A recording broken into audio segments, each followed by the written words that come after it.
Scontasini per Nedved, gol!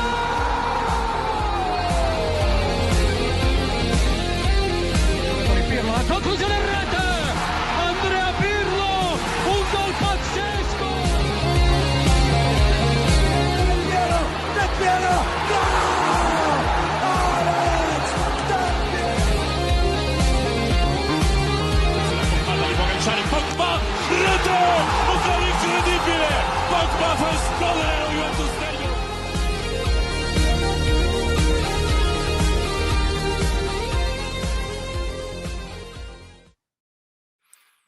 Hello, everyone, and welcome to another episode of the Turin Giants podcast. My name is Zach, and I am joined by two wonderful friends. We've got Frederic and Luigi, our good friends. Gentlemen, how are we doing today? Hello.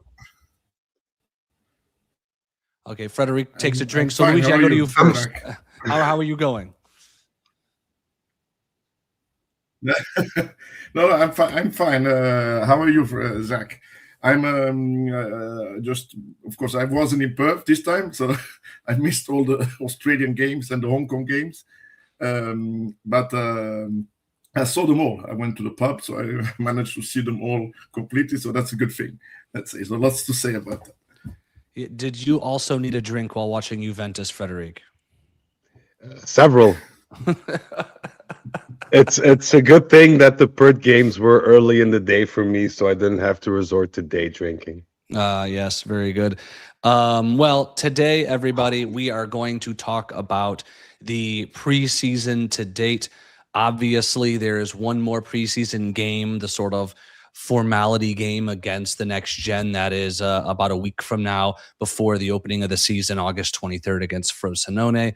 But I think what we've seen to date is sort of the meaningful portion of the preseason to look at how Spalletti's setting up the team, as well as how some of these players have showed up in terms of their readiness to play and improve this team, or otherwise the opposite, which is definitely my opinion on several of the players. So we're going to kind of go down the list, player by player, coach as well, to see kind of what we feel or how we feel these players are doing, to then end the show kind of with our comfort level as we look forward to the beginning of the season.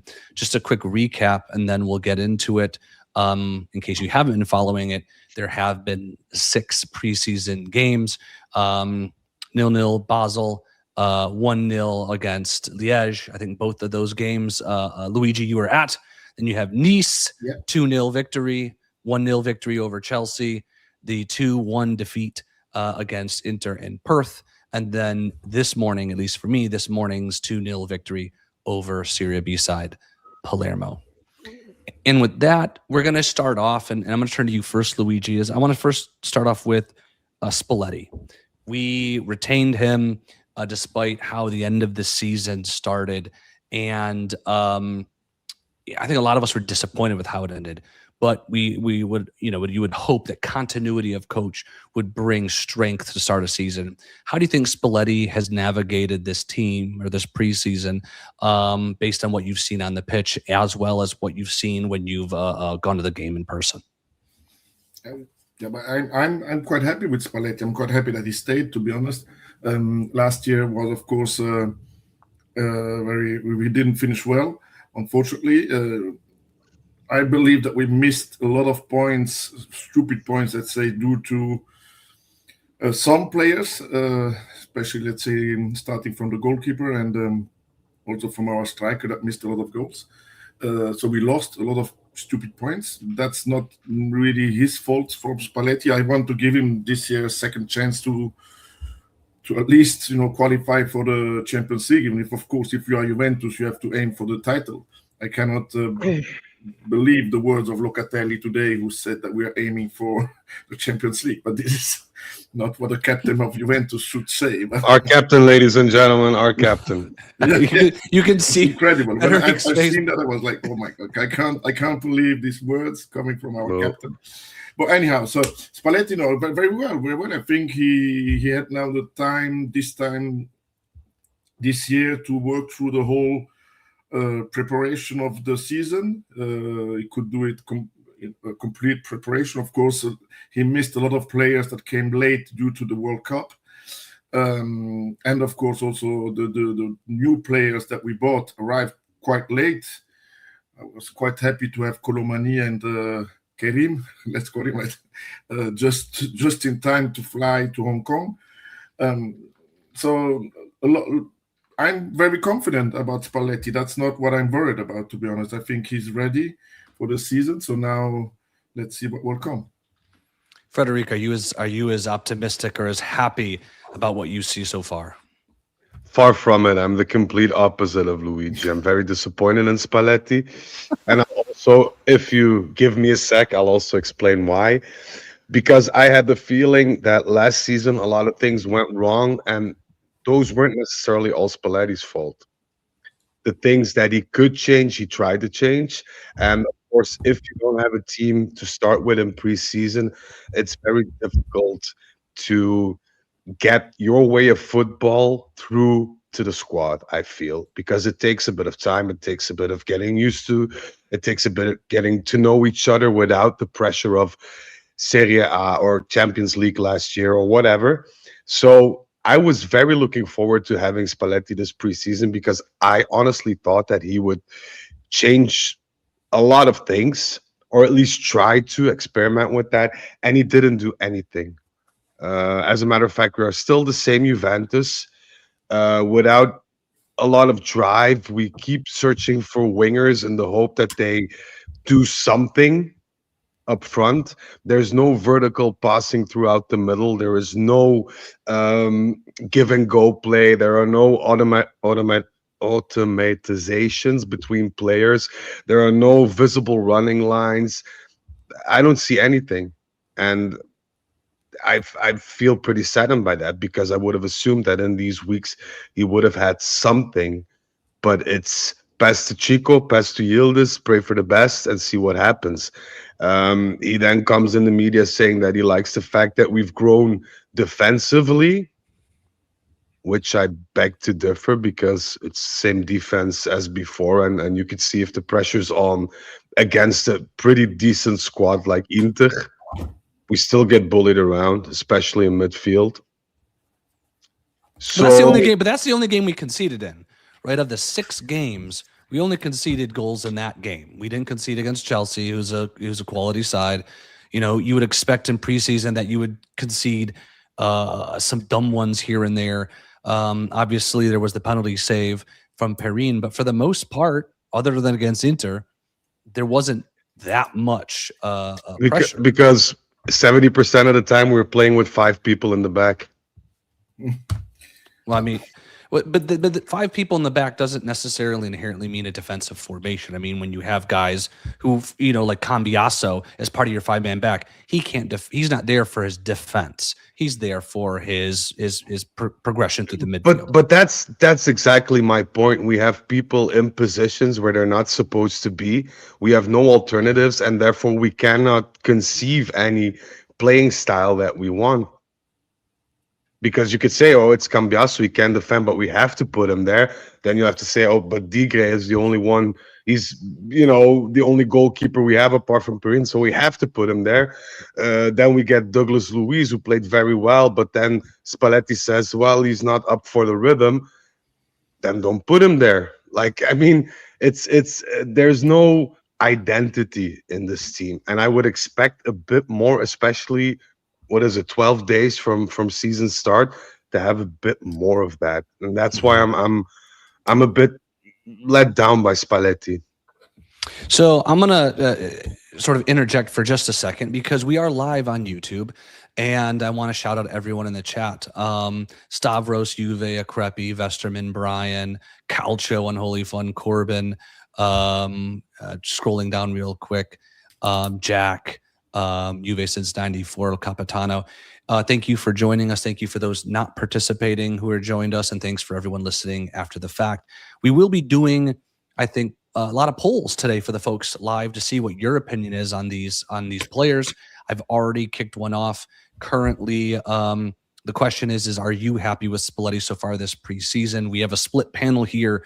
between these two fine gentlemen, but there's not, and the votes just started rushing in, and we are in a straight 50-50 response from those listening.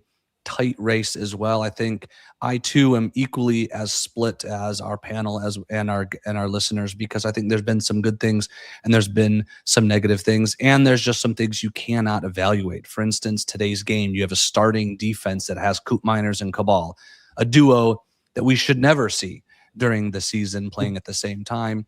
And I think in a lot of ways that isolated yield is. And so it's hard when your tactical setup is nuked in essence by the players that you have out there to truly evaluate unnecessary some performances.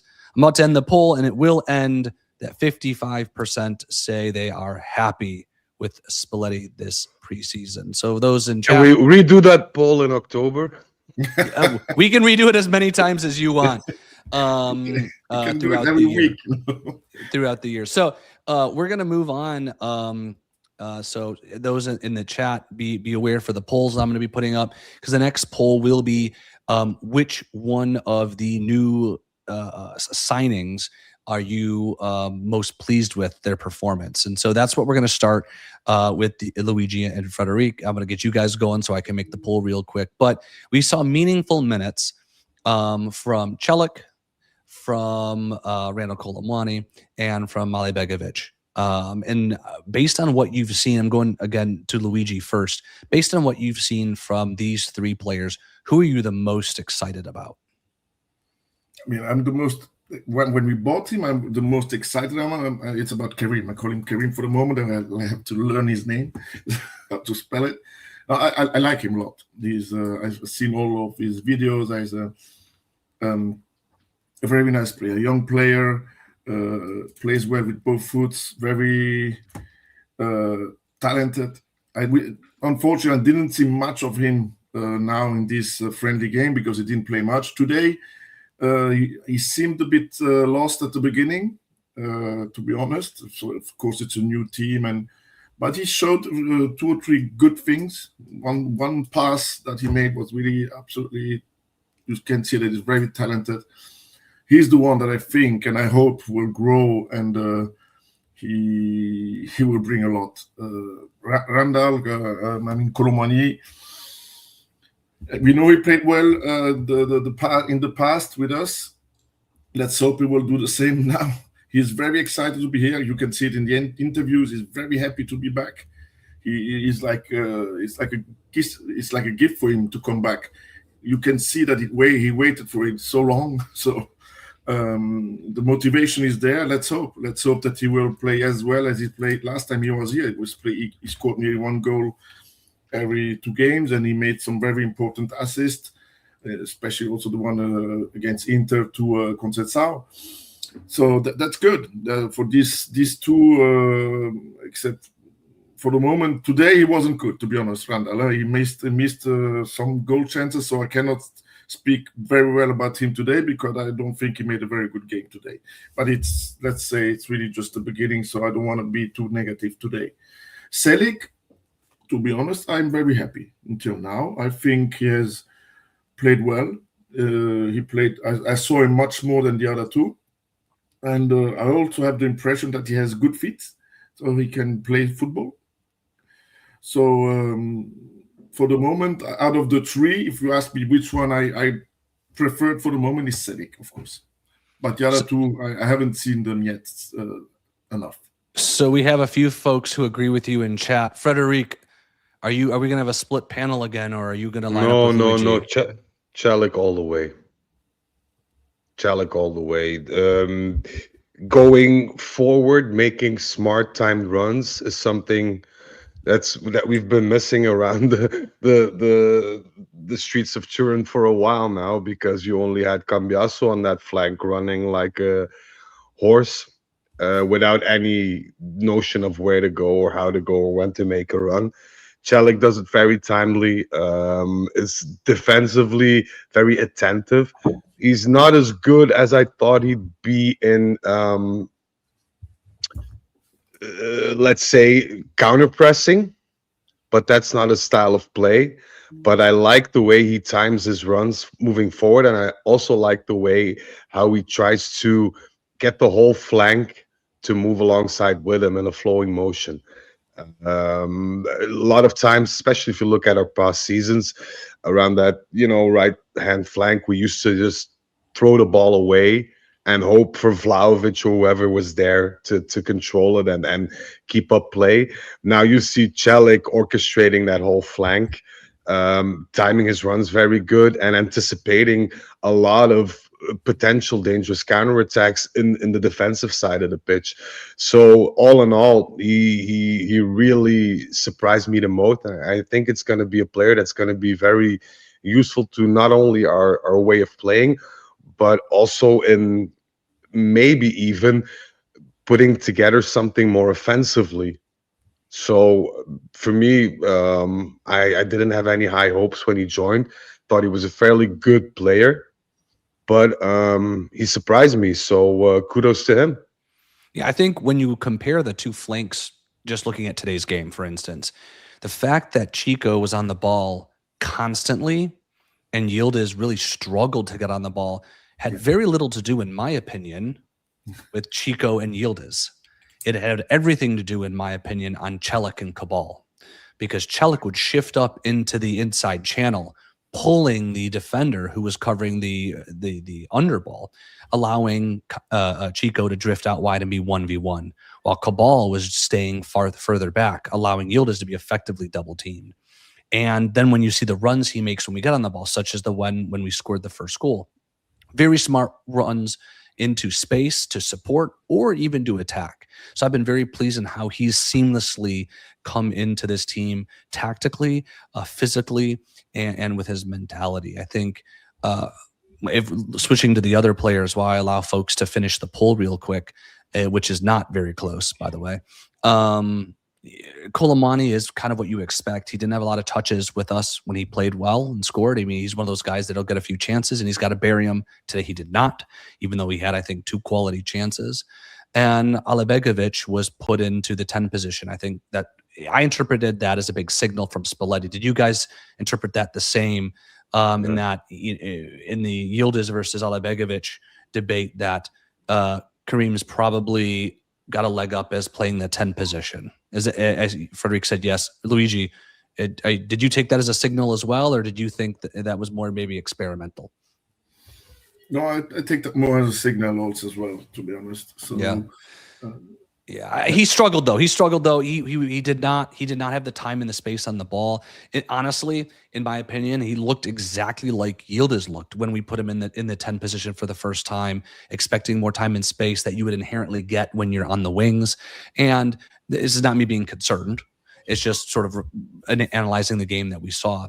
I think he's going to maybe take a little bit of time to adapt against a lot of the low block Serie A teams that we're going to play with, if he is asked to do a similar job as he was today. So there will be some growing pains there, but I think this was maybe a little lesson for him to sort of understand that Italian football is different than in Germany.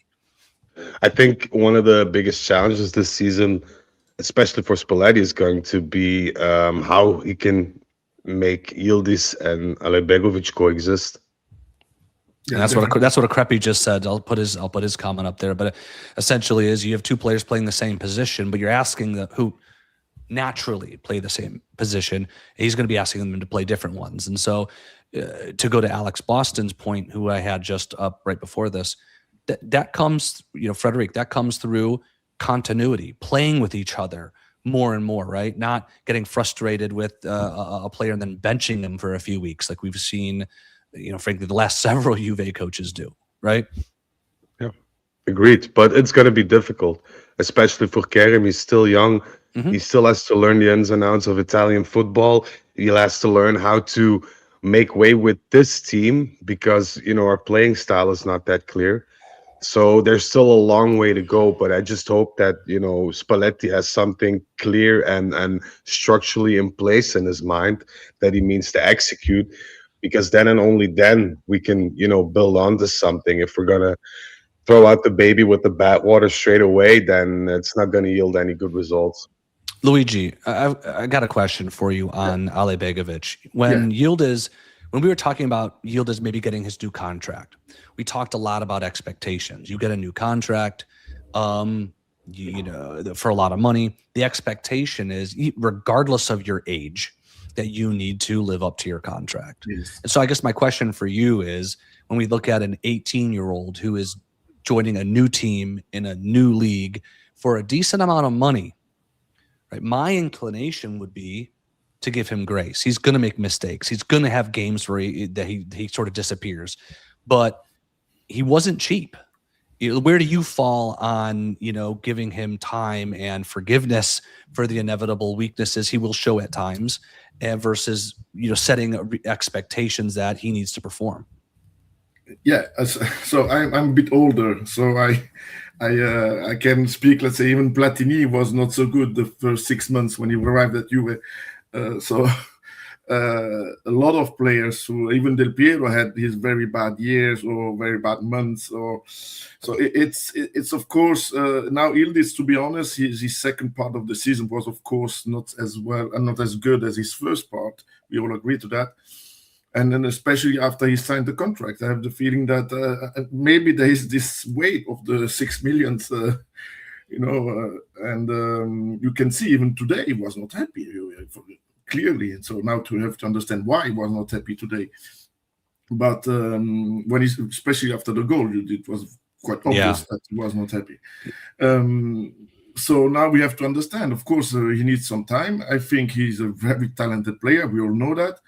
He's a potential superstar. He's already a superstar. So, of course, we need to give him some time. I wouldn't sell him now, even if people say if Arsenal comes with 100 million, sell him. I would say no. Juve, if Juve thinks that they can have to keep a player because it's good, then we have to keep him. Just like it used to be for all my life. I followed Juve. For the other one, he's just arrived. So for the moment, he played not so much. What I think can mainly be the difference between both players, Yildiz and Kerim, is that the other one is he can play, I think, more also on the right and the center. Yildiz is less flexible, and this one is really good with both feet, and you can put it. I have the feeling that you can put it wherever you want.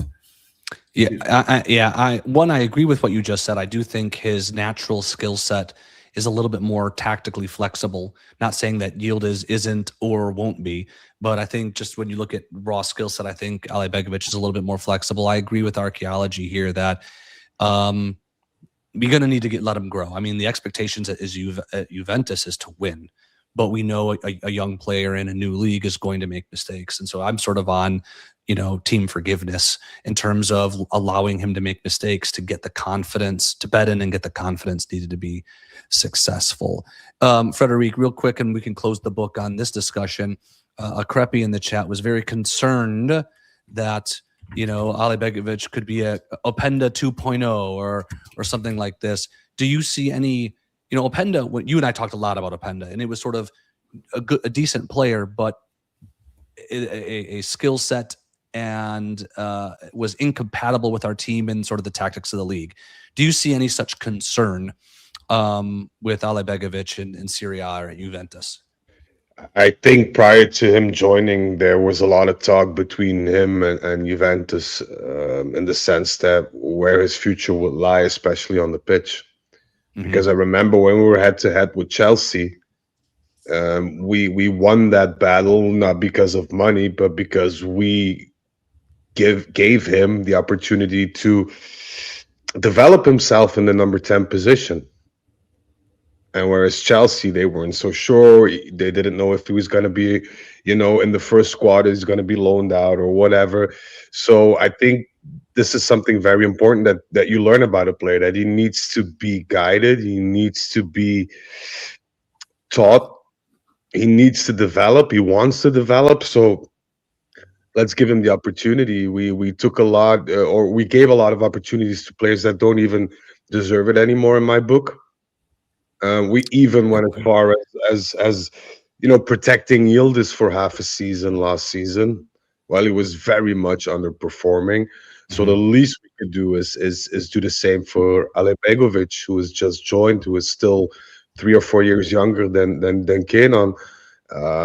So that's the least we could do. And since we're on the subject about Kenan, I think he needs to become more aware of his responsibilities and his role within the team. I think Well, time we'll of talk. We'll talk about him Oh, because okay. I think there's individual things and there's tactical things. And so what we're going to do is we're going to get to him. I've got sort of 3 buckets that we're going to talk about. Bucket number Okay. 1 was the new players. Bucket number 2 that we're going to get to are what I just sort of describe as the fringe players. What Crepy just said, Moretti. So we're going to get in here. Where's my list here? We're going to get into Moretti. We're going to get into our goalkeepers, Jonathan David, Jagrova, Douglas Luiz, Gotti, Cambiasso. Okay, so we got a lot of fringe players. We're not going to cover everybody on the roster because most of them are fringe players, and I don't think we have enough time. But we are going to touch on the ones I think are a little bit more notable to get y'all's opinion on that. And then we will get to finally the people I classify as sort of our main starters, of which Yildiz is one of them, Frederick. So let's put a bookmark in it. Alex says release the list. The list is on my phone. We will be releasing it verbally over the course of this episode. Before we do that and switch to our fringe player list, we'll end the poll. And well, it wasn't close, folks. 89% of you said that the most impressive new signing is Celik. 11% said Ale Begovic, and 0% said Randall Colomwani. So I think we are universally in agreement that Celik has been the most impressive new signing, and that was not at all a surprise to me. So let's do what Alex and Zvortwork have asked of us. Let's release the list of our fringe players. Now we're going to go a little bit quicker here. So we're going to give you, Luigi, a name, and then Frederick, we're going to give you a different name just to kind of get through the majority of the roster, frankly, that finds themselves within this fringe player list. So Luigi, we're going to start with you, and I want you to tell us what you think about, and really the question here is, did they do enough to make this team in your opinion, or should they be gone? Okay, so that's the question with these fringe players. Talk about Mattia Perin. A couple good saves today, penalty save.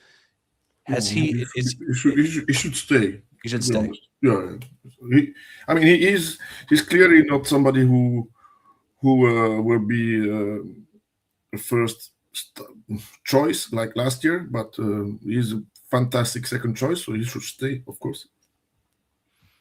Nothing to say. I mean, that's obvious. I don't know if he will leave, to be honest. I don't have the feeling that he will leave. I think he will stay until the end of his career, and then probably also after. So now, Frederick, let's talk about your favorite player, the player that you want to go into the Hall of Fame of Juventus, your favorite keeper, Michele Di Gregorio. Does he stay or does he go, in your opinion? If he stays, he'll have to be the janitor, even though I doubt he can hold a broom with those 2 excuses of hands. But for me, it's go away, via to the moon, wherever you want, loan him out, give him for free. I don't care. I don't want to see him anywhere near my team anymore.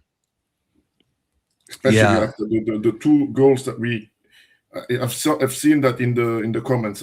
Yeah, the 2 goals that we got during all these friendly games are his fault. Let me see if I can find that. Let me see if Il Capitano. Yeah, no, I think that's fair. Is both of those goals?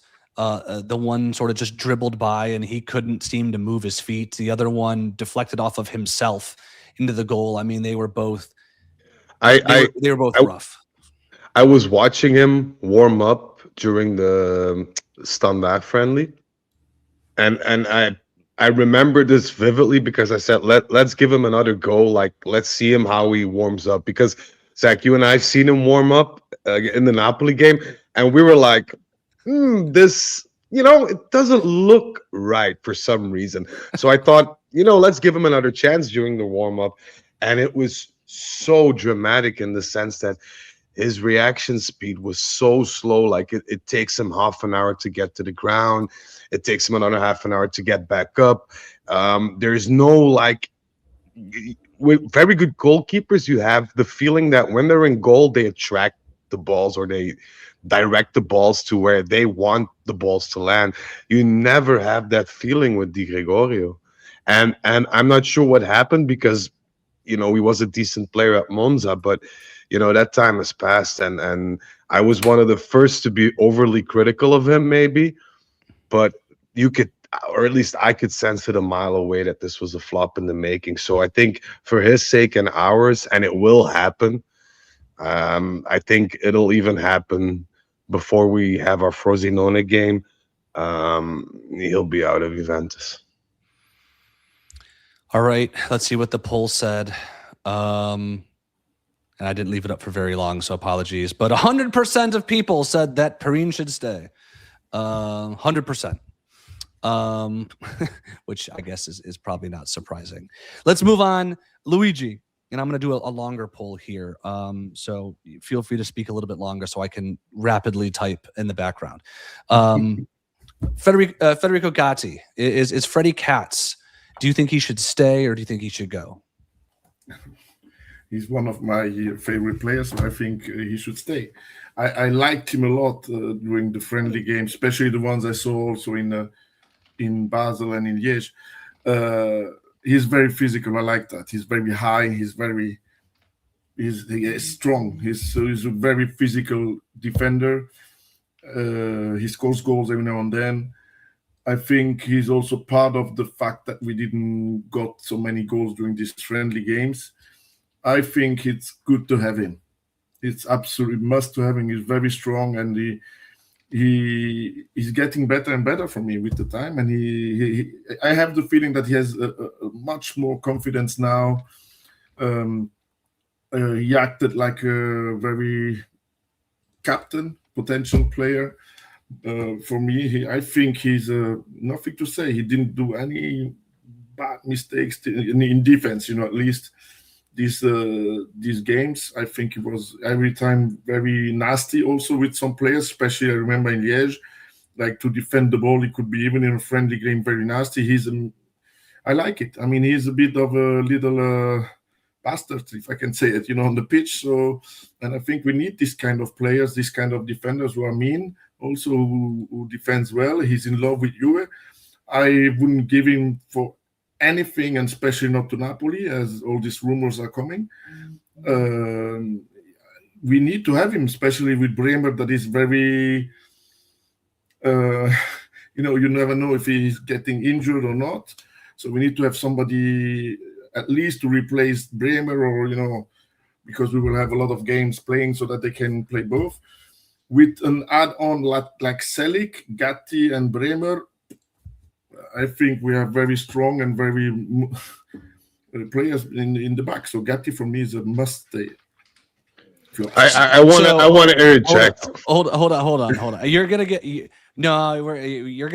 give you a different player. I will say though, Luigi, you have ignited the vitriol of the chat. They cannot believe what they are hearing. Neither can I. I know that.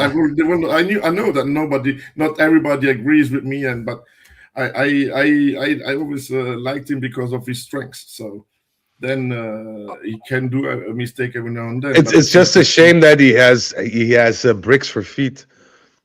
Yeah, that's he's strong, problem, but he can't give a pass worth a damn. So. And he scores goals. Well, I mean, Luigi said, he there's no doubt that he's sort of the bruiser out there. He's the dumb bruiser. He's going to go out there. He's just going to beat on people. And no, people don't like. I mean, you're a forward, Frederic. Would you like playing against a guy like that who's just going to beat on you nonsensically? Yeah. No. Yeah. What he's going to do. No. Those were my favorite because with one, quick pass, skill move, you'd be, just the way. I like players with tactical insight, especially in the defense. Players that try to play proactively or defend proactively. A player like Gatti, especially with the wages that he's on, for me, has no place in this Juventus team. If we're talking about potential arrivals, and you talk about a Lukumi For me, he's 5 times the player Agati is. There are so many You would things bring wrong. in Lukumi in to start. Gatti, I don't think Luigi's saying that we need to be starting him. I mean, No, does he that's stay? not what I said. Does he stay? I But prefer to have him. But instead of Lukumi. for 3.3 million euros net without bonuses, I'm sorry, that's not, you just can't, you just can't. You can't have a player making that amount of money playing 180 minutes a season. For me, I mean, that's just unrealistic. That's not good management. And even for him, if he feels that he's so good because he actually does feel like he's the next Cannavaro, and he doesn't make the team at Juventus, then he needs to try his luck somewhere else, I feel. Yeah, I think Maybe that's just me. I think most of the people in the chat agree. Folks, do fill out the poll. The question is which Fringe player should absolutely stay? And I just put 4 options for you: Gotti, David, Cambiasso, and Douglas Luiz. Please fill that out. We're gonna quickly just shout out our good friend Pinu, who gave us some super chat love. Yes, we finally have the super chat up and running. We really appreciate your contribution, and frankly, we appreciate everybody who joins and regularly participates with us. We truly believe here at Turin Giants, like y'all are like our Juve family. So thank you all. It means a ton, a lot to all of us that you're here spending your time with us. So thank you. Now, Frederic, I know you had to interject on the Gatti business, but you have your own players, okay? And in this, because I like teasing you, I'm going to give you another player like D-Gray that you just absolutely adore. Please tell us all why Cambiasso should stay. Well, because we need some of those little puppets you put when you're practicing free kicks in training. I think Cambiasso would be perfect for that. In all honesty, I think Cambiasso never became the Cambiasso of his first season ever again. Had a real good first season, but then, like I said in previous podcasts, and I've seen him live a couple of times, and the way he carries himself, it's ridiculous. It's over the top, and he's just not good. He's not good offensively. He's not good defensively. He doesn't add anything on that flank. We tried playing him as a kind of a winger hybrid position. That didn't work out either. So for me, if you can get somebody in on that position, I think Cambiasso should leave, but I don't think that he will, because No, that wasn't the question. That wasn't the question. No, for me, he has. It all depends on the alternatives. It depends on the alternatives. If you have let's say a Lukumi in, and maybe, just maybe, you can fix your formation and start with a 4-man back line, then I'd say hand them out, especially with Nico Gonzalez coming back. We don't know what's going to happen. Well, I know what's going to happen, but I don't want to spoil it. That's for the scoop. But you never know what's going to happen. But Cambiasso, for me, is just not productive in that sense. And the games that I watched him play in this preseason were horrible. He hasn't played one good game. His passing is all over the place. His defensive awareness has completely gone since the summer. I don't know what happened there. So he's kind of the player that doesn't excels in anything and doesn't add something to your team. So in my opinion, if you can get rid of him, you should. But there's a lot of parties involved for a player transfer, and I feel like Cambiasso will only leave for a bigger team in his eyes, which I don't see feasible for the time coming. So Well, we should have sold him when we had the chance. Currently, the chat seems to agree with you, because in my poll of who should stay, he only has 3% of the vote so far. So I think a lot of people agree with you, Frederic. Let's move on. Luigi, your name is Eden Jagrova. Jagrova. Yeah. Zegrova, Stay I or saw go. him playing against us when I was in the stadium in Lille, and he was so good. And I said, God, I want him at Juve. Now, of course, especially after these friendly games, and I saw, especially in Basel, how Spalletti was yelling at him all the time and was never happy with him. And I have to be honest, I was also the same. It is a player that I was really happy to see arriving. I think he's very talented.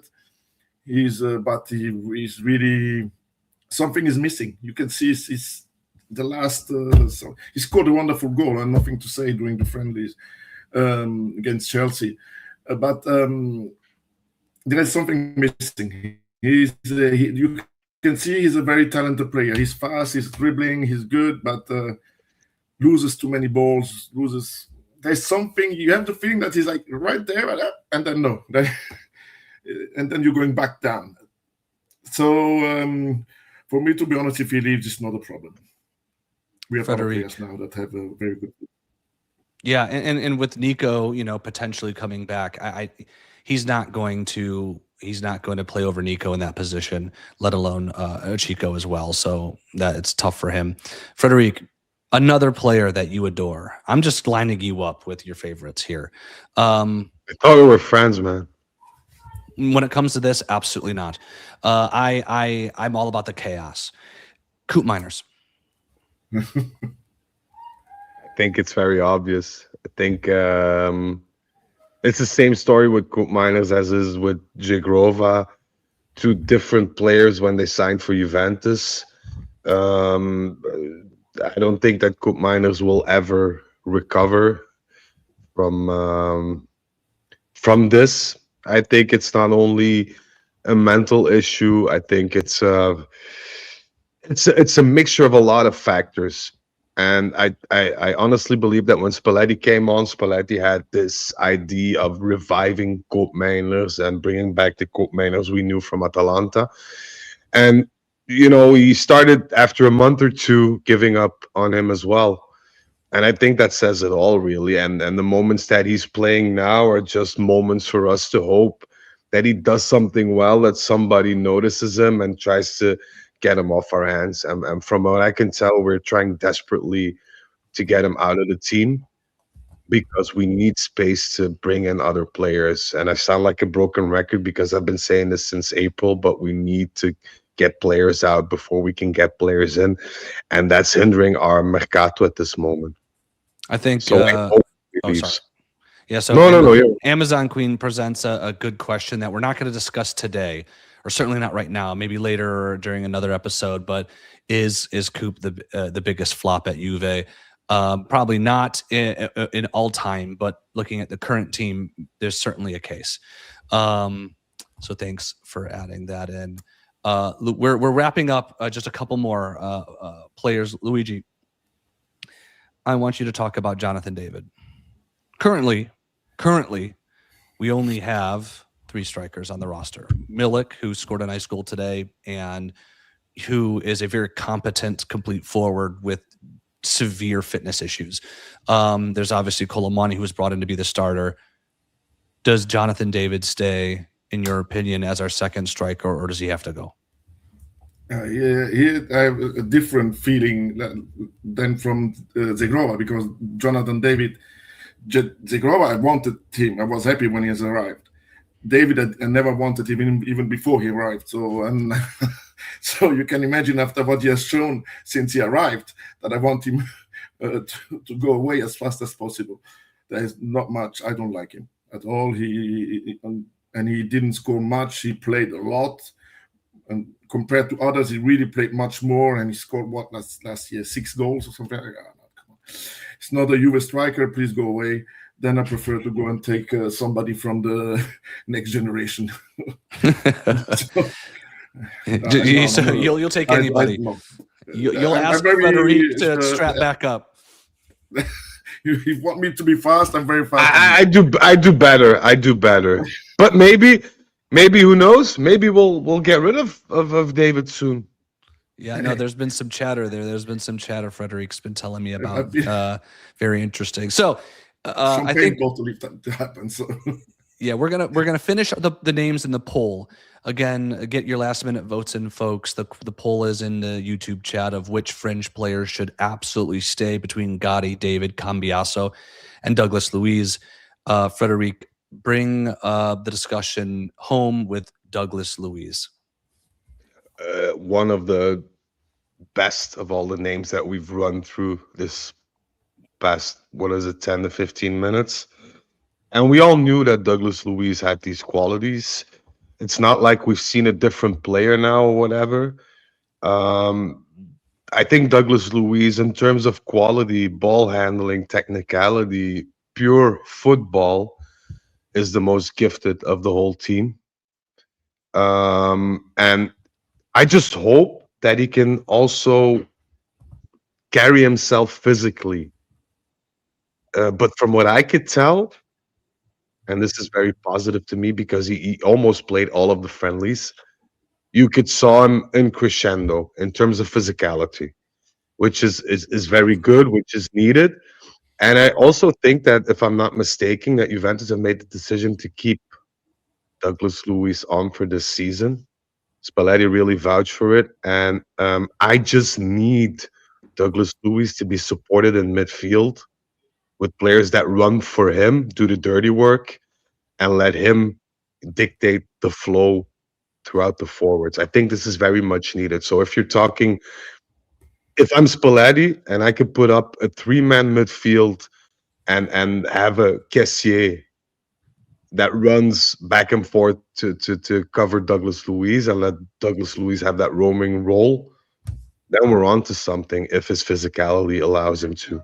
So he surprised me. I see that determination, and I love the fact that when we were bickering against some Milan players in that game, he stood up for Zigrova, and he was the first to intervene, and we need more players like that, players with some balls. You saw Locatelli shaking hands and nodding people on the back while Luis came in and just pushed everybody away. We need more of that. We need more of those kinds of personalities in our squad. Yeah, I think when we were talking about Celik, I said that he was the player who most came into this preseason with the mentality and the physicality and the understanding. I think Douglas Luiz has, just like you said, he's grown throughout the preseason such that I would put him maybe as number 2 in terms of having that mentality and that effort and bringing a drive to preseason that a lot of our other players like Locatelli have largely kind of been sleepwalking through, which is really good to see for, Celik. It's not surprising. A new player wants to come in and impress. But Douglas Luiz has had a very turbulent time at Juventus. To see him come back and have the mental strength to focus and demonstrate the growth over this preseason that he have, I think is a real good reflection of him. And hopefully he can get that fitness such that we can utilize his clear technical gifts. We love comeback stories, Zach. Everybody, look, sports is about passion. Sports is about love and romance in that sense. The underdog stories, comeback stories, that's what we all want. And, it would make me ecstatic if obviously Juventus could challenge for the Scudetto, but you have Douglas Luiz be the type of player we thought he was going to be 2 years ago, when many of us predicted him to be maybe the MVP or the driving force behind that Thiago Motta team. That just never happened. So can I give one quick trivia thingy about Douglas Luiz? All right, hit us. With the first preseason medical testing and the second, they did 2. One when they arrived back for preseason, and the other when they left for Hong Kong and Perth. Douglas Luiz was the first in fitness. That's awesome. Of the That's whole squad. awesome. So, Awesome to hear. So what I like from him, just to say something fast, is I saw the difference in the interviews from last year and this year. He's totally different in the interviews, a lot more positive, a lot happier to be here. It's a totally different person for me. I cannot believe it. When I see the interviews he did last year and the interviews he's doing this year, a total different mentality. That's very good. more confidence as well. Yeah. And that's hard to do. And that's hard to do when you look at guys like Kelly and you look at Douglas Luiz. It's hard to do when you're in a team and there's a fan base and a management that is down on you because of whatever reason, bad performances or bad fitness or whatever, to then be able to shed the skin of that bad reputation or that bad feeling and rebirth yourself. That takes a lot of fortitude, and so credit him. It's not the season yet, so I don't want to get ahead of ourselves. No. From a preseason standpoint, he's approached it with the right way, in my opinion. And he did the same like Kelly did. Like he worked hard, when the season ended, just to get into shape, and it paid off. And if you then have people patting you on the back already on the first day because you're the first in physicality testings and whatever, it gives you confidence. Then your coach comes up and says, I really like you as a player. If you show me that you want it, I'll give you the keys to the kingdom. And then you do as much and you get positive feedback from that as well, because Spalletti really praised him during post games and whatever, also saying what he lacks, but also giving him a bit of a comforting side, and he just grew. And if that's the way he's going to grow throughout the season, then I'm all for it. Let's close the poll here. Let's see what the results are.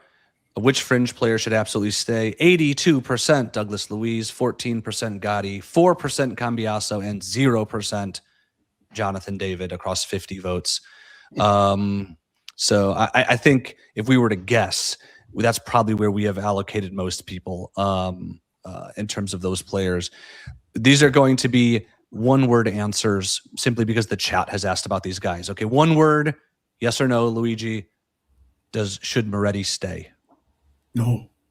Frederic, one word. Should Cabal stay? No. Thank you. You were gearing up for more than one. Okay, Luigi, one word. Should Artur stay? No. Okay. Okay.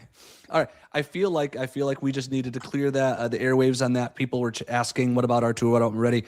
I feel like those could have been very quick. Pino's emphasizing, Calcio's emphasizing. No. Sasha, no. I agree. Good. Yeah. I think that those were obvious ones, folks. Let's move on. We're if y'all can tell who've been listening this whole time, if you've joined the show, as folks have trickled in, we're basically evaluating folks' performances over the preseason. We started with our new signings. We then went through the very, very, very, very, very long list of what I would sort of describe as fringe players, players who have not been very good for us, who really need to take this opportunity to prove whether they should stay or whether they should go. And the last group of players is sort of what I would consider our normal, our predictable starters, or maybe our core. We didn't see a lot of some of them. Like we didn't see a ton of Kelly. We didn't see a ton of Kalulu, as guys like Celik and Cambiasso, got more minutes. We didn't see a ton of Weston and Chico because of World Cup and stuff. But let's kind of be quick about it. From what we've seen from these players, and we'll start with Yildiz because you guys kind of foreshadowed some concern as to Yildiz. Let's start with him. How are you feeling about Yildiz based on what you've seen this preseason? And I guess you could say the World Cup as well, in terms of him being able to shed the poor form he had at the end of last season and start this new season off on the right foot. Luigi, we'll start with you. Yeah, Yildiz, unfortunately, as we said at the beginning of the show, he didn't start well the year. So once he signed the contract, is really clearly something. The second part of the season was not as good as the first one, so this is obvious to everybody. And then he had a very bad World Cup with Turkey. They've been eliminated after 2 games already. He didn't play that well neither. And to be honest, today, we didn't see much of him in the friendlies but today it's a really strange reaction after his goal where he really was upset. And you can see he's trying, and he's not managing to pass players as he wants. So I'm a bit worried, and I hope that he will come back and start score. I mean, this goal, I was so happy that he scored today. I was really waiting for us to score the 1-0, and I wanted him to score. Just because I think he needs it. He needs some confidence, and he needs to come back. And I'm a bit concerned because I think I'm sure that he's a very talented player. He's an incredible player. I see him when I used to live in Turin. I used to go very often to the training ground when I was invited, and it was just very. I liked him since the first day, since years.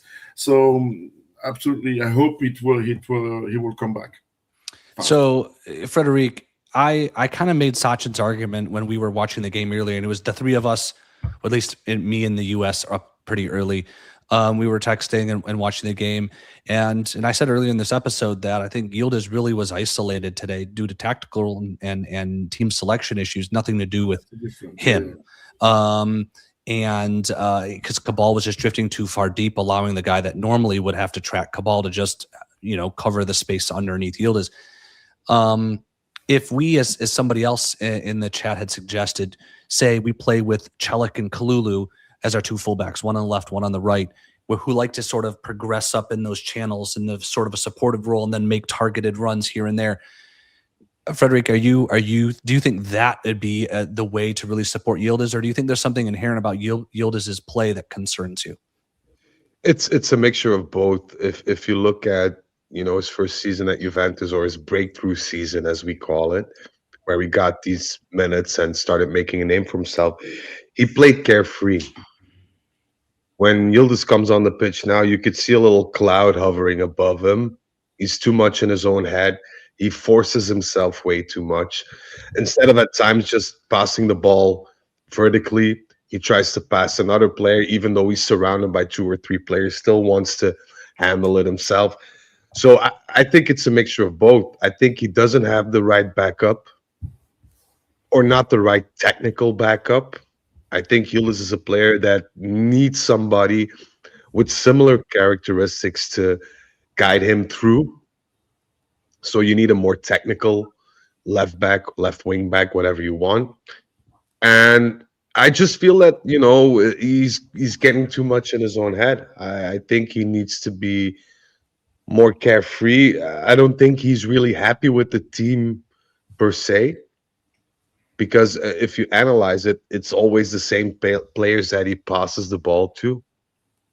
If you look at it, it's always McKennie. It's starting to be Koulibaly now. I don't know. Something's not working. I think that's the biggest issue. And I'm not going to say it's Kenan's fault. I think it's now up to Spalletti to see how he can resolve those issues. Because if a player is not feeling right on his position on the pitch, or not feeling backed up the way he should be, then it's up to the coach to fix that. If it's just a mental block from the contract, or not feeling well, or whatever, then it's up to, in accordance with staff and maybe even physios, to see what can be done. But this is make or break season for Yildiz. This is make or break. It's definitely an important one. By the way, the new poll is up in the chat. The question is which core player has excited you the most? I didn't really know how to describe sort of this group that we're talking about now. There are 4 choices: Yildiz, Chico, Loca, and Kalulu.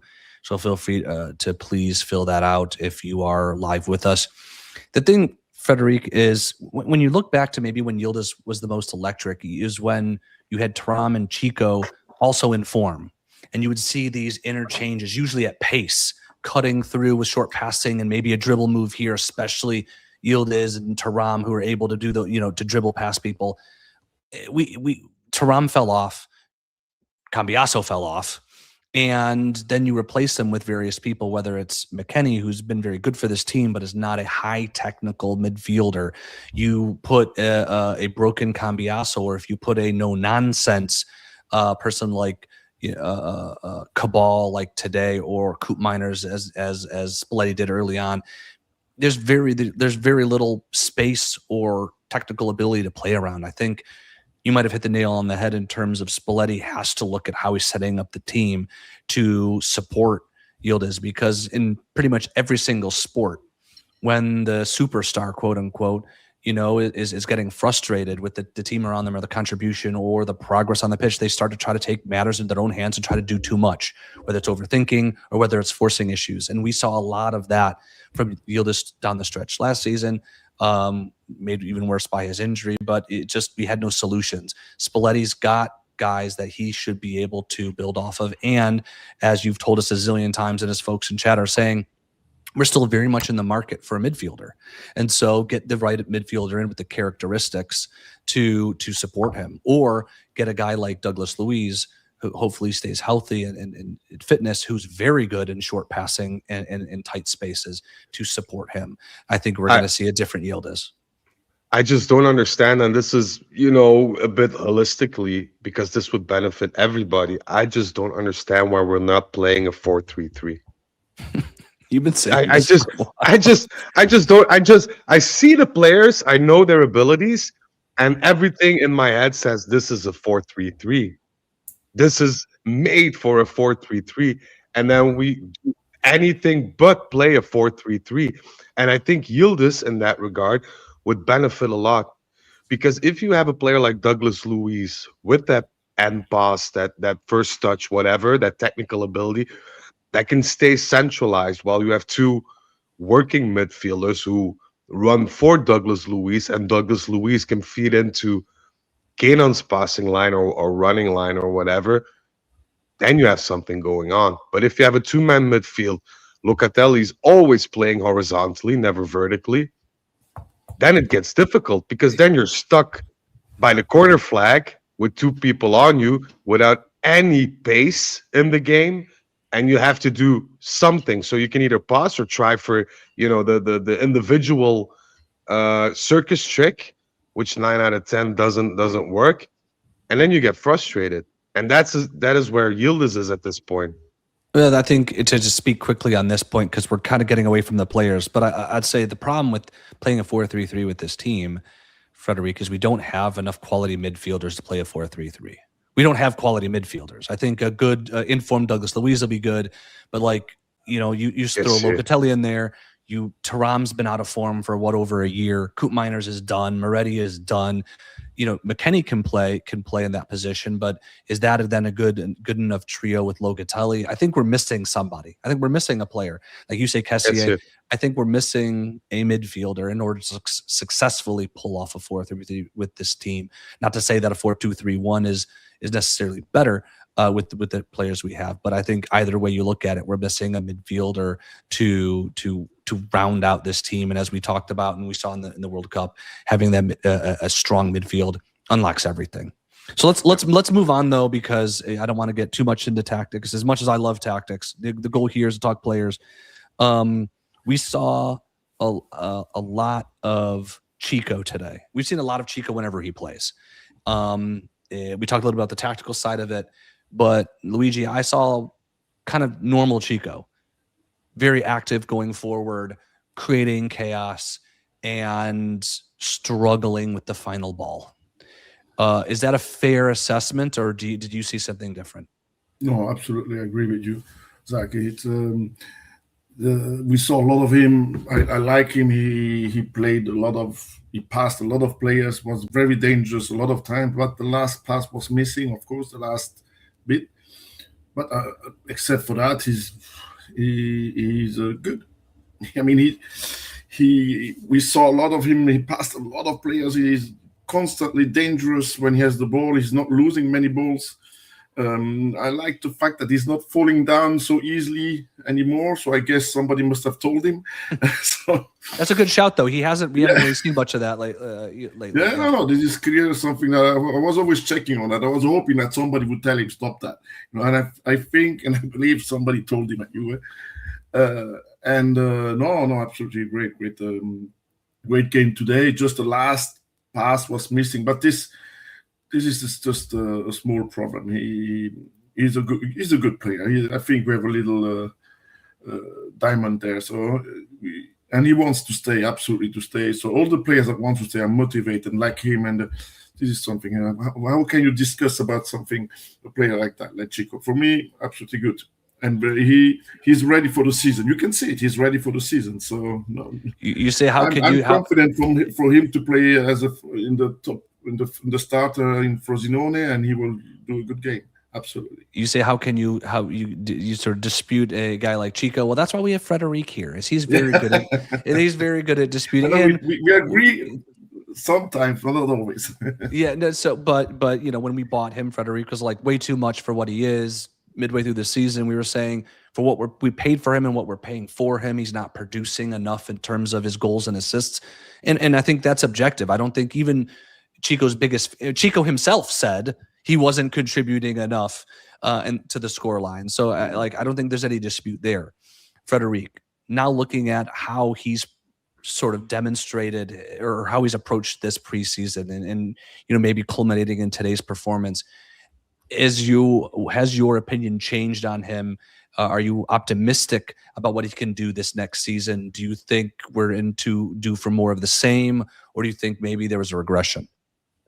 I am more optimistic just by the way that how he carries himself. He's not that aggravated little guy falling all of the time. He seems to be a bit more mature in that respect.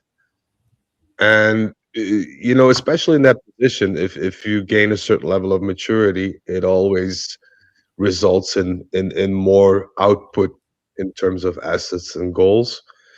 So I look forward to that. I hope that, but I see a lot of people with unreasonable expectations about Chico.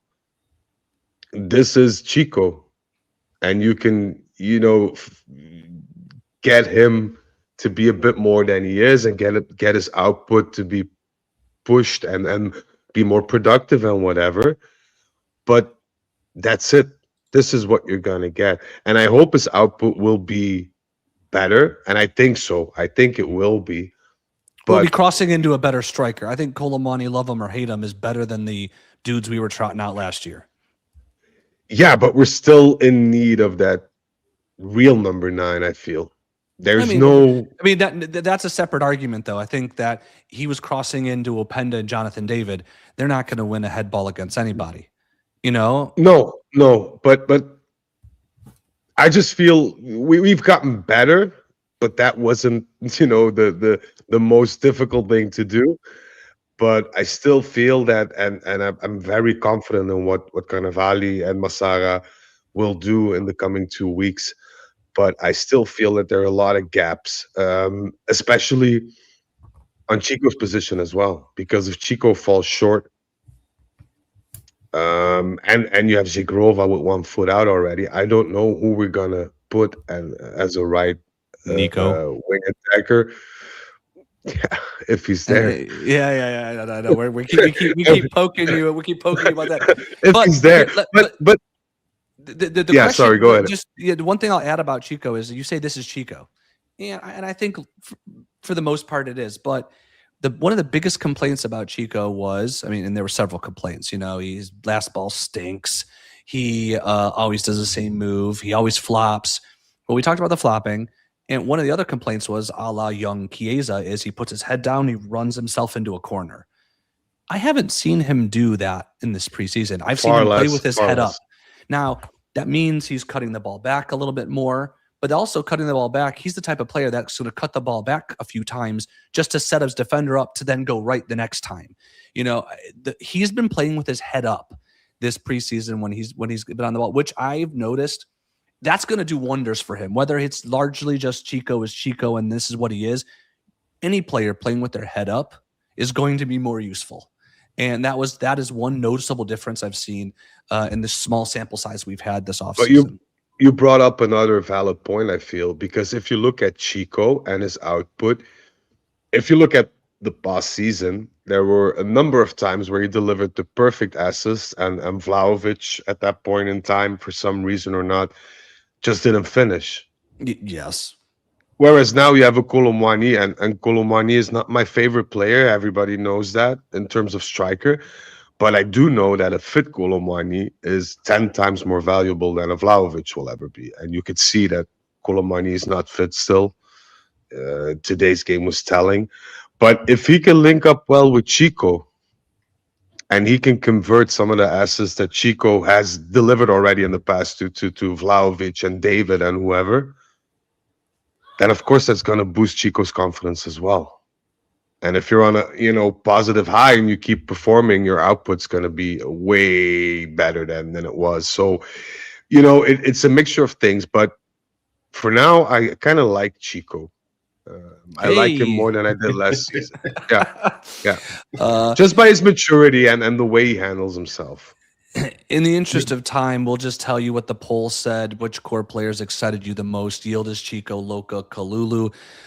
We've got Chico at 56%, winning that one. Yield is at 22, Loka at 12, and Kalulu at 10. I don't know if there's much to talk about on the Kalulu, Bremer, Kelly train. They haven't played a ton of minutes this preseason, and I don't think there's anything notable in my opinion either way, unless you guys think we should discuss them. I think ideally we would just end with Locatelli, because for me, Locatelli, who we talked a lot about last season in doing a lot of dirty work defensively and in lacking a creative midfielder, doing a lot of the progression through his long passing that our team required.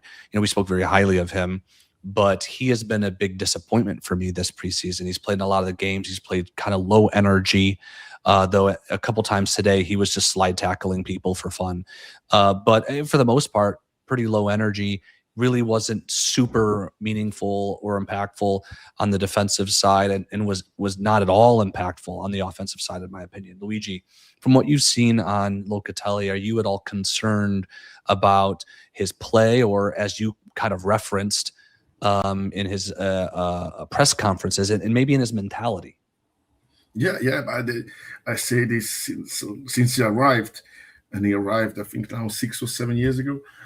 I don't think he has the mentality for Juve, and now that he's even captain and he's going out speaking in the preseason saying that he wants to qualify for the Champions League, and you're the captain of Juventus, this is something for me. It hurts a lot. So I don't like him. I think he's slow. The only thing where he's really good, he is good because he can be good in a defensive way, as you said, Zach. That's good.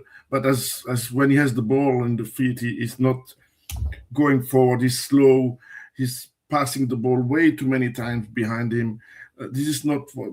I want him to take the ball and run fast, and try to attack, to be dangerous. And when he tries to shoot on goal, he scores 1 goal per season, and he has like 100 shots per season. It's a disaster of statistics, and I checked the statistics because I believe that they're really extremely bad, and I confirm it all the time. When I go to check that, he scores. He tries to score 2 or 3 times per game, and he scores 1 goal per season, and we play 40 or 50 games per season.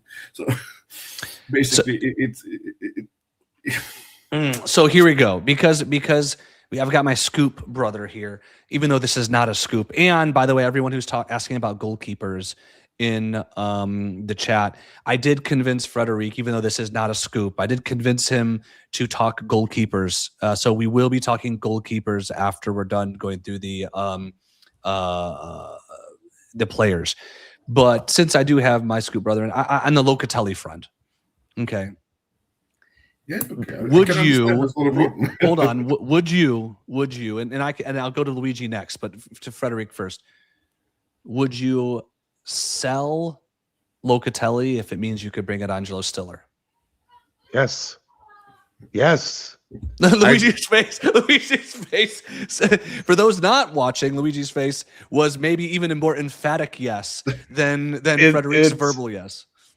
For me, but I don't want to be biased because I got a lot of hate because I hate Di Gregorio and Locatelli, with reason.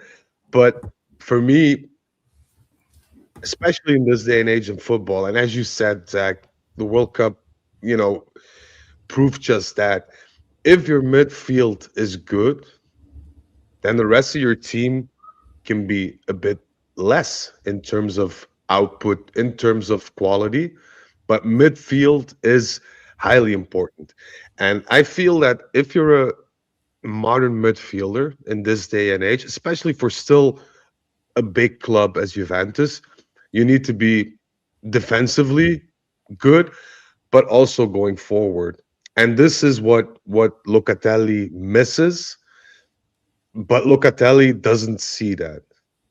And this is what has been our, we keep on switching wingers, we keep on switching strikers in the hopes that something will happen. Vlahovic is shit, Koulibaly is not good enough, Solo we don't like, Yildiz needs to play on the 10. No, we need quality midfielders. Because if you look at the past, we had a Matri and a Vucinic who weren't the best of strikers, but you had a Vidal and a Marquisio who scored 15 to 20 goals a season. That is what you need. And as long as we don't make that push and that shift in mentality, then we're done. And if Locatelli is our captain, that speaks about our ambitions. Luigi's shaking his head. We need a Vidal. We need a Vidal. I agree. Luigi is in so much agreement. He's lost for words. But nothing.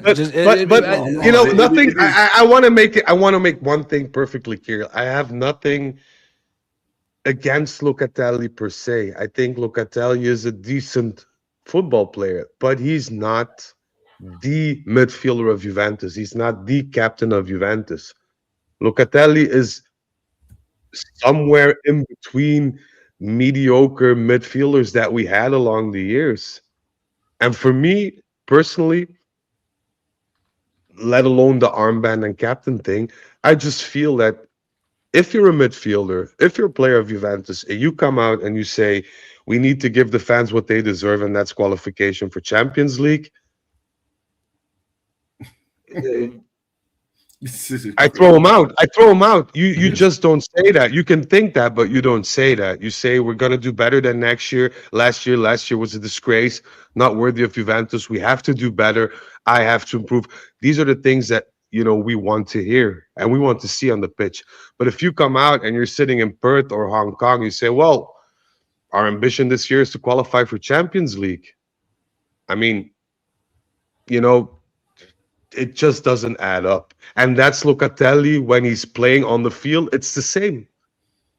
It's so he lacks so much ambition that it's inherent. It's mediocreness all around. It's flat. It's vanilla. It's nothing to get excited about. Nothing to get some fire in. It's meaningless. And yeah. Yeah, so I'm getting some slack from the chat in terms of the question I put in the poll. My poll question is Locatelli ? For or against? So I was rapidly trying to listen and type at the same time. Beheading, transfer. But essentially what it is we have people saying that, anywhere from good player but shouldn't be captain to has absolutely no business being on Juventus. He's the worst midfielder that we could possibly have to. He's completely misunderstood.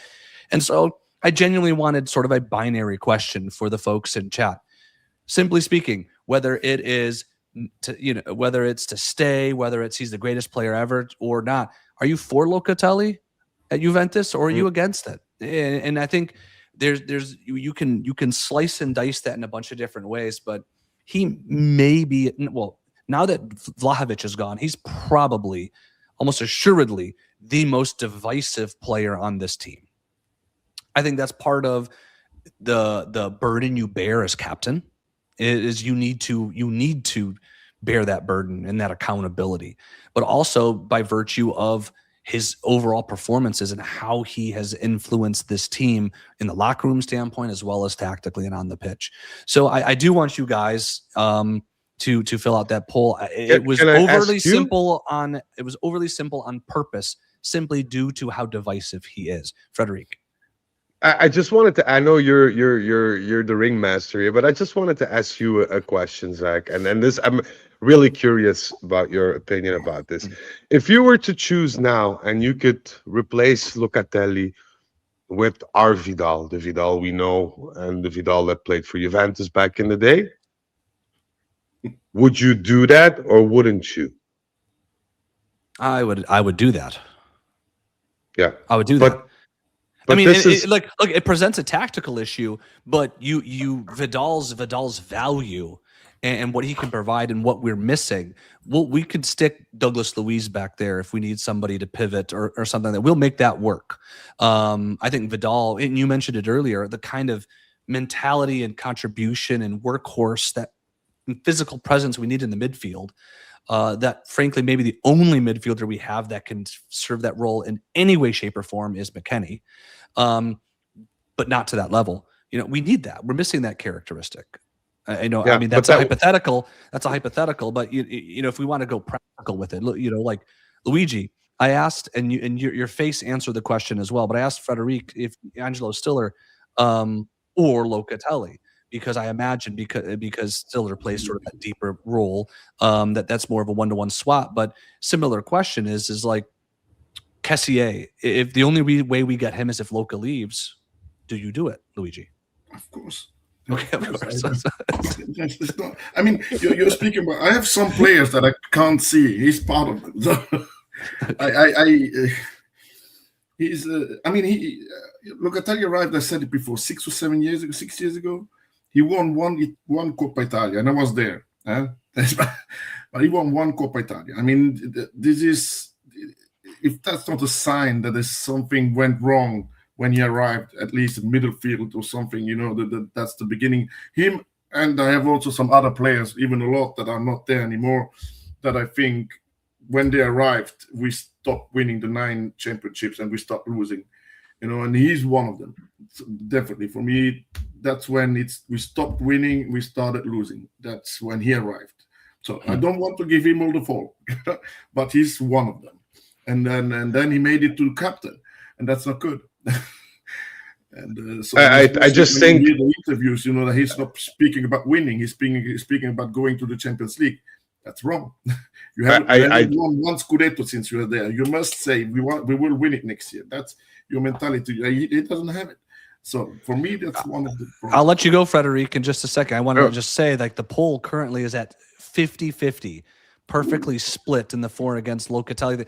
Like, I'm not surprised because the Locatelli subject, and I'm probably on a different side of this than you guys.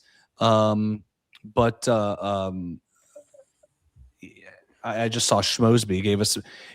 We're starting a I'm trying to put this. There it is.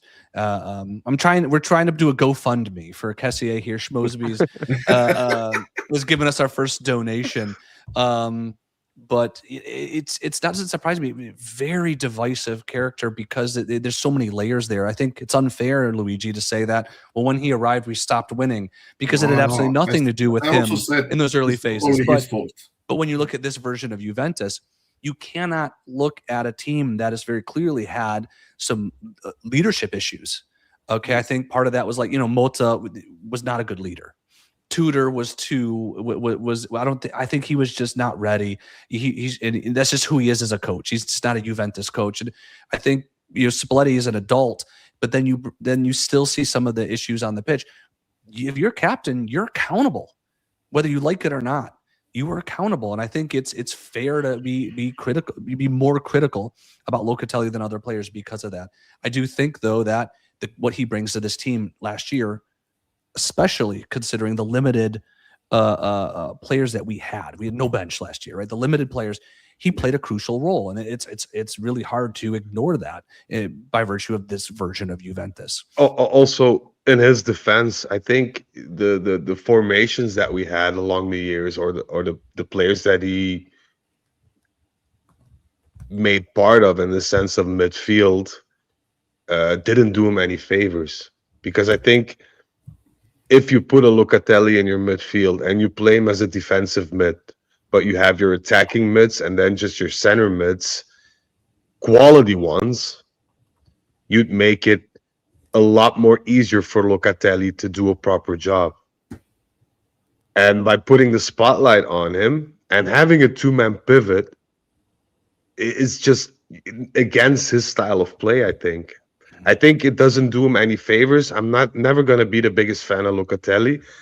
But I think, and this is what we've been doing at Juventus for a couple of years now, which is wrong, we don't put the players in the positions that they need to be in to be successful. Yeah, that is, And you can say that about Locatelli. You could say that about even of Vlahovic.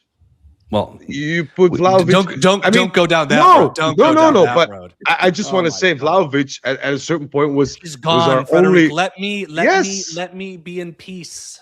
I'm also happy that he's gone. But if you want Vlahovic to be something that he isn't, which was what Tudor tried to do, Spalletti tried to do, that deep center, bulky, holding up the ball type of player, that's not Vlahovic. Locatelli is not the scoring midfielder. Okay, let's move on. Can he fit in the team? Yes. Okay, are we missing another midfielder that can score goals? Let's get him.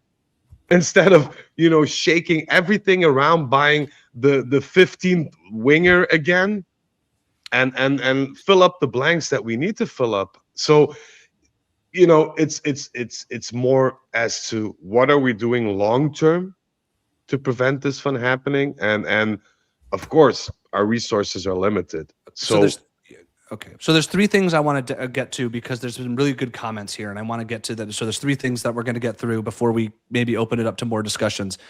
To Schmosby's GoFundMe starting, Luigi, is, in your opinion, Kessié the best midfielder that we've been linked to that we can bring in this summer? Frederic says no, but I'll let Luigi go first. And I'm very honest, I didn't see him playing in this past year, so I don't know. Did you see him at the World Cup? Left, I liked him a lot. Before he left to Saudi, I liked him a lot. So I don't know how he is. If he's as good as he used to be, then I'm very happy that he comes for Juve, because there were already a lot of discussion for him to come at Juve before it changed and he went to Saudi for the money. But now, if he comes back and he's as good as he used to be, I'm very, very happy for him to be here.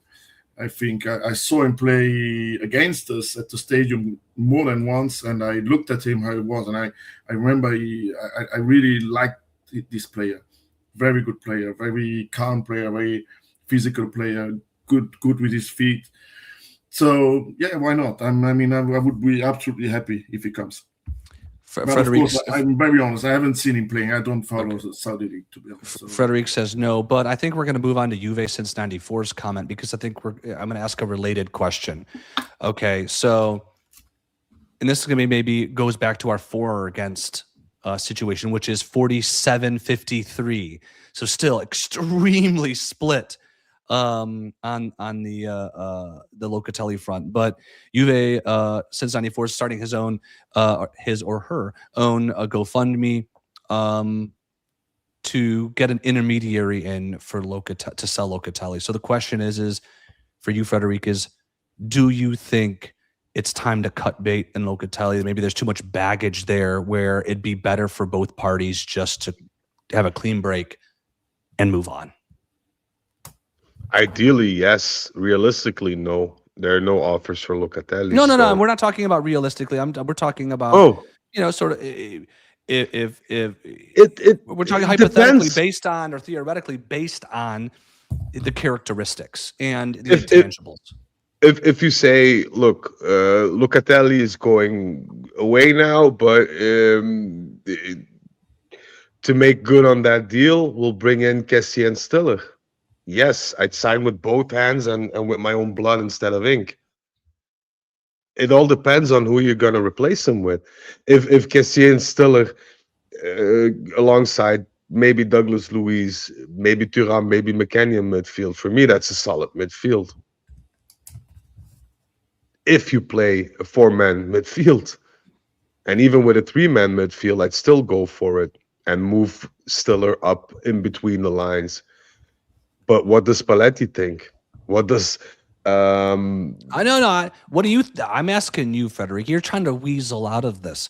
No, You think it sounds like you're in favor of, if theoretically, it's time for a clean break. I want a balanced midfield, and I'm not sure how you can balance a midfield with Locatelli in that midfield if you're not playing a four-man midfield. Thus, you need to insert Locatelli. You need to insert a box-to-box type of player, and preferably two creative ones. So the odds of that happening, very unlikely. So if there is a way to make it possible that I'd do that, but I don't see how it's going to be feasible. But if I had carte blanche and I could be Spalletti for a day and be Carnevali as well in the same go and sign checks all around, I'd go with the combo of Stiller, Kessier, Louise, or maybe even an unknown player like maybe even a Hoyland. Or like the chat says, Patrick Berg. Yeah. Yeah. I mean, Yeah. he's a darn good midfielder. I think he just seems pretty comfortable up there in Norway. Schmosby's back, starting another GoFundMe. We have a lot of GoFundMes starting today, folks. And I think, frankly, with the financial situation at Juventus, maybe that's what it requires to get things done. But I guess a similar question, or maybe the flip side question that I gave Luigi Frederic to you, and then we'll maybe start wrapping up because I know people want to talk about Suzuki and the rumors with regards to that. But if you could only bring in one midfielder, is it Stiller for you, Frederic?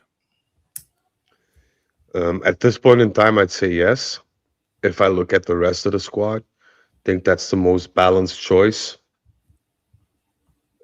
On the other hand, there is a high percentage of burning a type of player in that midfield because the midfield's not balanced.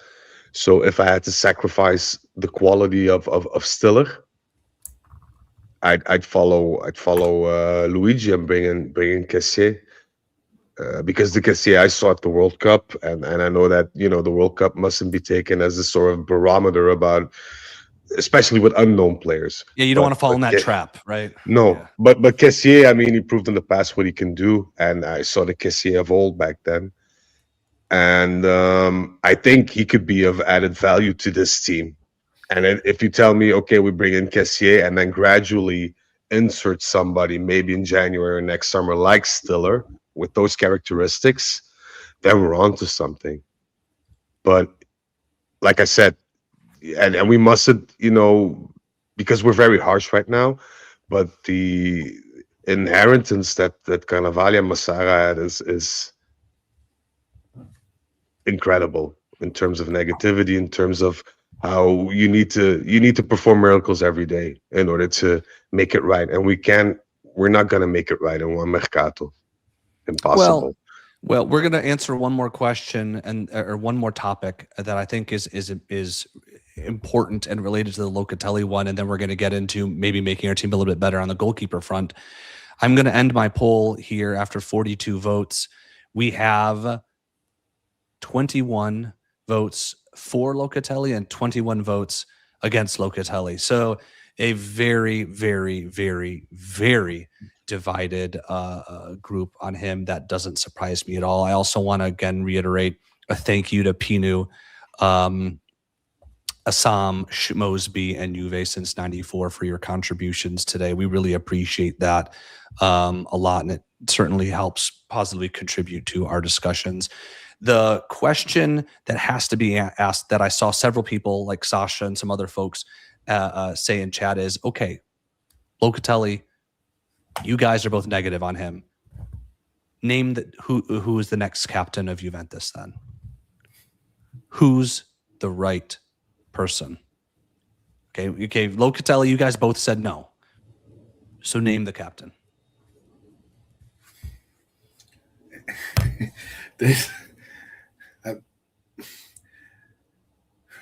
Gatti, Bremer, Yildiz. Oh, you love Gatti. You love Gatti. You love Captain Cat.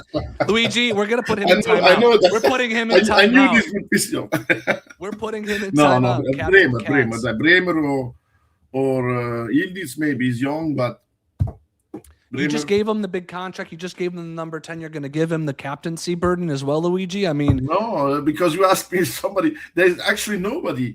But there has to be somebody. You can't say it can't be Locatelli and then say there's nobody. There's got to be somebody. Or otherwise you just keep it the way it is. No. The captain, for me, it's either Bremer then Bremer. Frederic. if I would give them Bremer. It's not Wes. Italian, but still. What, McKennie? No, Bremer. Oh, McKennie, why No, not? that's Luigi. So Luigi says Bremer, who is our second captain currently. Bremer. Frederic goes McKennie. Why Now not? McKennie has been at Juve for a while. He consistently performs, but he has a very unique demeanor. Let's be honest. And this is not a negative thing about McKennie. I actually think this is a positive thing about him. But from a captaincy standpoint, it might be a negative thing in the sense that he's very relaxed. He jokes. There's a lot of levity with how he behaves. Frederic, does that concern you about being able to then rattle a mentally weak team to focus and dig out the ugly wins and fight in the trenches? I think it'd be the other way around. I think the responsibility of the armband would make him a bit more serious when needed. I think, and I can get that you say he's too friendly, he's too light-footed in that sense. But I also think captaincy should be met with some sort of seniority. And I'm all for making the star boy captain and whatever, but even Del Piero had to earn the armband. So if I look at this team and this team alone, because I'm not sure if Bremer will play every game, then to me it lands on McKennie. And I think that's the issue, because the Juventus of 8-9 years ago, we could have picked 5 or 6 captains.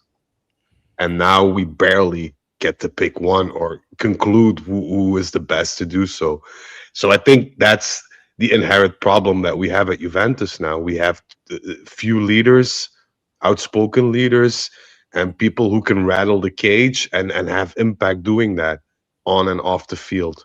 So maybe that's a good starting point to see if we can get those types of players. And that's why I understand the move that Juventus made for Dibu Martinez, because he's very vocal, has a lot of experience, has cojones, as they say. And I think we need more of that. It's a really good question. To find the captain, it is clear that we have a problem. Yeah, no, that's what makes it such a good question. Is it's and we've talked about a lot on this show over the last year and a half that there's a leadership vacuum here. I think Bremer is the logical choice. Played at a very high level, been around a long time for Juventus as well as in Serie A, and so he kind of has that high performing plus veterancy type thing, but he doesn't seem to be that vocal leader. You have guys like Kalulu, who is very professional, also doesn't seem to be that type of vocal leader. And you don't necessarily, not all the best leaders are the rah types, though oftentimes they are. I think this is an area that we need to explore, because if Locatelli was to go for all the ones who said against, and you two are both against, you got to replace him with somebody. And I think we just really identified. I mean, we already kind of knew it, but we're really just calling out an area of this team that is very weak. There's not very good leadership within this team from what we can see. Though Captain Pinsolio is a decent shout. Though Sasha, and we're going to tease Sasha for a second, is saying that her favorite captain candidate would be Cambiaso. Let's take, look. Honestly, we got some really good intense discussions in this episode, which I didn't necessarily anticipate. I thought it was sort of just go down the list of the players. So let's maybe take a break from that, sort of deep breath. And Frederic, we made a scoop of the day post on Instagram earlier today about the goalkeeper situation. Some of the folks in chat have already kind of talked about what it is. Why don't you break down what this situation is with regards to the goalkeeper at Juventus, and then we'll ask Luigi what he thinks about it. Well, there is a deal that's being made between PSG and Parma for Suzuki, and the kind of details that are still left above in the cloud of a loan to Juventus have also been cleared. If Juventus want, and this is the big if, because Juventus is still exploring other opportunities, but they don't seem to be going anywhere, then Suzuki will join Juventus on a dry loan spell for the next season. There are some details that are being, because Juventus are very adamant about a fee that they want I don't know how they call it, but and I know the word in Italian, or I got it said in Italian, but it's a valuation fee, kind of formation fee if they take in Suzuki. Whereas PSG says, no, we want you to pay half the salary. There were some discussions there, but they've been cleared up. But it makes sense that Juventus will go on this path because there is not a lot of money, and Juventus want to spend money on the goalkeeper they want. And since the goalkeeper they want, or the two goalkeepers they want, are not available or out of reach, they want somebody on a loan. The only downside is, to me, Suzuki will leave for the Asian Cup of Nations for a month and a half, which will leave us approximately 8 to 10 games with Perin, probably. Luigi, Frederic literally just said that this makes sense. Do you agree? I think people in chat do not think this makes sense. I agree with Frederick, of course. I mean, of course, I agree. I have already had discussions with several of my Italian friends, Juve fans. The problem is we have a big problem at the goalkeeper. We thought the Dibu was done deal, but then that fell down. And then we thought Vicario, and then we thought Carnesecchi, but they were all too expensive. And so we couldn't find any goalkeeper. So having seen Di Gregorio, what he has done now during the friendly games, I think you wanted really to react. And the fact that we have now a very good goalkeeper, because I believe Suzuki is a very good goalkeeper, for 1 year, and that gives us a time to maybe next year take Alisson for free or something like that. Why not? Let's take Suzuki for 1 year, let Perin play these 8 games, and okay, that's if we didn't manage to find a good goalkeeper, which is something, it's not easy to find a good goalkeeper. We cannot say anything bad to Carnevali that he couldn't find one. Then okay, let's take 1 year, Suzuki. He will do very well, I believe. And then we have 1 year to find somebody else. And I know that some goalkeepers will have no contract next year. So people are really struggling in the chat about being, a lone destination for a goalkeeper, Frederic. And I know in the Turin Giants chat, I think, and we've got sort of a decently sized team where we get a wide range of opinions. That's also shared by some folks in our chat. People very much so are continually responding. No. Where do you stand on that argument? You said earlier it makes sense. So it sounded like to me that you're all for this move. Are you okay with Juventus being a lone destination now to develop other players' talent, other teams' talent?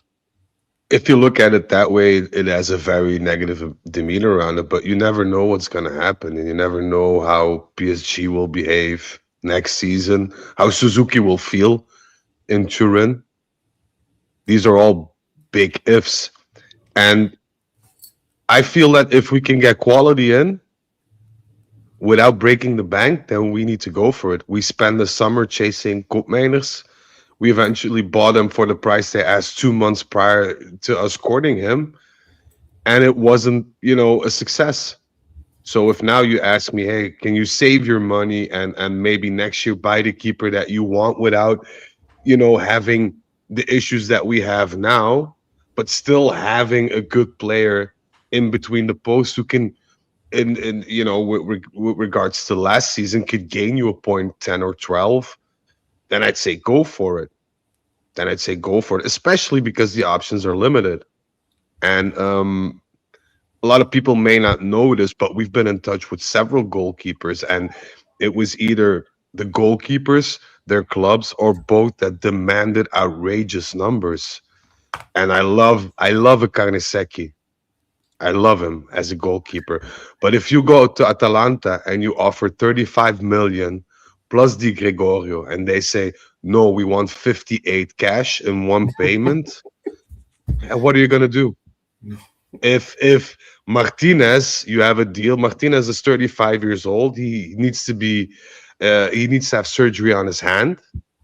Can guarantee that right now.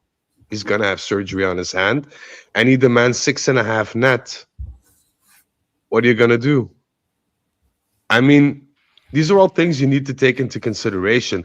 We had an agreement with Trubin via an intermediary for 30 million.